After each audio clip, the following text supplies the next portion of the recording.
श्री स्वामी समर्थ. नमस्कार प्रेमळ भक्तांनो. तुम्ही आजचा व्हिडिओ बघत आहात म्हणजे तुम्ही खूप भाग्यवान आणि नशीबवान आहात.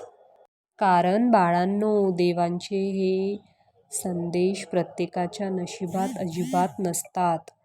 तुम्ही देवाचे लाडके भक्त आहात, खूप प्रेमळ आहात. त्यामुळे तुमच्या नशिबामध्ये हा व्हिडिओ आला आहे. बाळांनो, जीवनामध्ये आपल्याला गुरु म्हणून स्वामी लाभलेले आहेत. आपली प्रत्येक गोष्ट आपण त्यांना सांगत असतो आणि ते ऐकत असतात. देव आपली प्रत्येक प्रार्थना ऐकत असतात, यावर विश्वास ठेवा आणि हा संदेश शेवटपर्यंत ऐका. सहमत असाल तर कमेंटमध्ये श्री गुरुदेव दत्त श्री स्वामी समर्थ टाईप करा. बाळांनो, आपण एवढेही मोठे नाही. आपण देवापेक्षा जास्त विचार करू शकू. देवाने आपल्यासाठी जो काही विचार केला असेल तो आपल्या भल्यासाठीच केला असेल. बाळांनो, देवावर डोळे झाकून विश्वास ठेवा. जी गोष्ट होत आहे आणि घडेल ती आपल्या भल्यासाठीच घडेल. म्हणून देवाला अजिबातही नाराज करू नका. तर जे काही देवावर सोडून द्या. देव जे करतील ते आपल्या चांगल्यासाठी करतील हे आपल्या मनात पक्क रुजवून ठेवा. तुम्ही देखील देवाचे लाडके भक्त असाल तर तुम्ही हे आपलं स्वामीचं भक्तिमय चॅनल सबस्क्राईब करून ठेवा. कारण बाळांनो, आपल्या चॅनलवरती नवीन नवीन रोज व्हिडिओ स्वामींचे, महाराजांचे संदेश येत असतात आणि हे संदेश आपल्या जीवनाला चांगलं वळण देण्याचे काम करत असतात. ज्यावेळेस आपण चुकीच्या मार्गाने चालत असतो त्यावेळेस देव आपल्याला योग्य संदेश देऊन चुकीच्या मार्गावरून न चालता योग्य मार्गावर चालण्याचा संदेश देत असतात. आपण ज्यावेळेस चुकीचे विचार मनात आणतो त्यावेळेस हा संदेश आपल्याला योग्य मार्गदर्शन करण्यासाठी, विचार करण्यासाठी योग्य संदेश देतो. बाळांनो, वेळोवेळी देव आपल्याला या व्हिडिओतून मार्गदर्शन संदेश आपल्यापर्यंत पोहोचवत असतात आणि आपण या संदेशाकडे, देवाच्या संदेशाकडे दुर्लक्ष करत असतो. तर बाळांनो, असं अजिबातही करू नका. हा संदेश शेवटपर्यंत ऐका. देवाची देखील हीच इच्छा आहे की तुम्ही हा संदेश शेवटपर्यंत ऐकावा. तुमचं जीवन पूर्णपणे आनंदाने भरून जाणार आहे, असा विश्वास फक्त आपल्या मनामध्ये घेऊन चला. जीवनात होणारी प्रत्येक गोष्ट आपल्या बाजूने होत आहे असा विचार करत चला. मग बघा तुमचं जीवन किती सकारात्मकपणे पुढे जाईल. कुठल्याही गोष्टीची चिंता करत बसू नका. कारण तुम्ही जेवढी चिंता कराल तेवढं तुम्ही तुमच्या डोक्याला त्रास देत राहाल. एकदा का तुमच्या डोक्याला त्रास झाला की मग तुम्ही चुकीचा विचार करणार आणि चुकीच्या मार्गाने चालत जाल. म्हणून बाळांनो, अशी वेळच येऊ देऊ नका. तुम्हाला चुकीच्या मार्गाने चालण्याची गरज पडेल. सुरुवातीपासूनच मी तुम्हाला सांगत आलो आहे की तुम्ही योग्य मार्गावरती चला.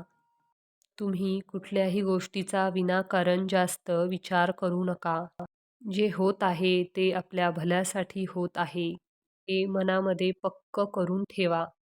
मग बघा तुम्हाला कोणीच वाईट मार्गावर जाण्यासाठी भाग पाडणार नाही.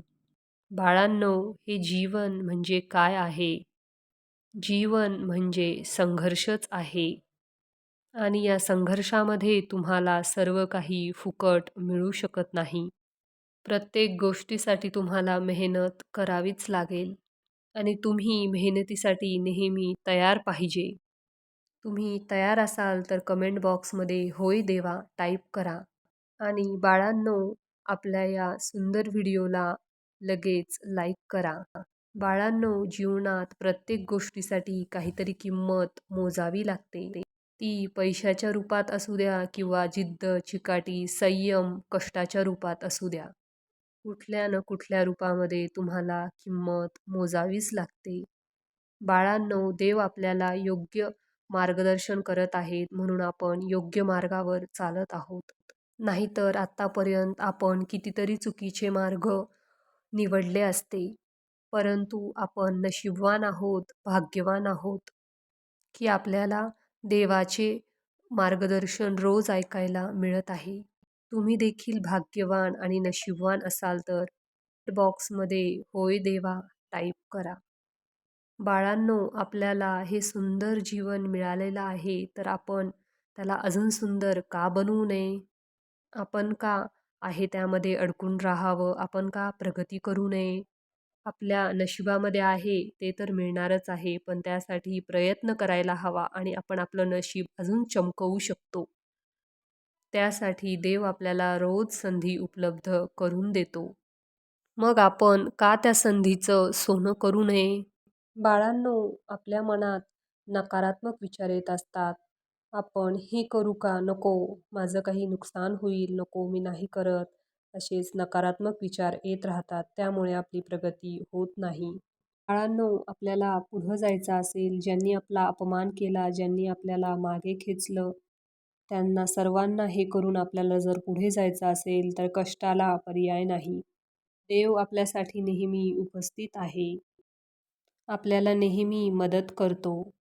त्यांची देखील हीच इच्छा असते की आपण काहीतरी नवीन करावं, आपल्या कष्टाला फळ यावं. पण प्रत्येक गोष्टीची सुरुवात करताना देवाचं नामस्मरण करावं. देवाची देखील हीच इच्छा असते की तुम्ही रोज नवीन प्रयत्न करा. येणाऱ्या प्रत्येक संकटाशी लढण्याची ताकद तुमच्यामध्ये आहे. तर ती ओळखायला शिका. हेच देवाचं म्हणणं आहे. बाकी सर्व काही आपल्यावर अवलंबून आहे.